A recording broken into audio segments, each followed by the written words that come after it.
Magandang araw mga kabutcher. Ito yung Silver Farm grass feed na knuckle.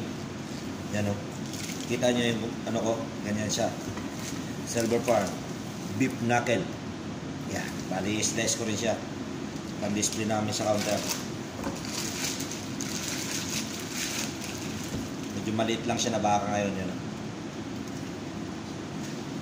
Punas muna natin ng tissue para magwala yung dugo-dugo niya.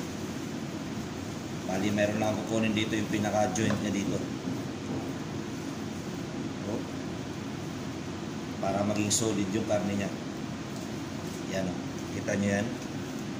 Ganyan lang ang mga cutting dito ng namin baka. Yan. Bali, parang sa top round may layer din siya sa ilalim. Yung sa may top round, sa top side naman, nasa ibabaw siya. Hindi ko natitrim masyado. Bali, bawasan lang dito na konti. Yan. Slice ulit.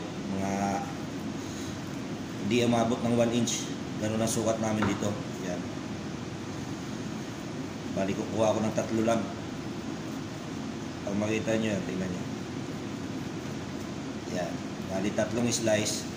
Ito buo. Kasi ito yung trecha sabay.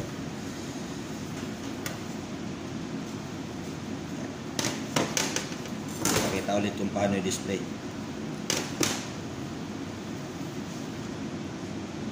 Low-piece siya yun. In-piece na rin yan siya.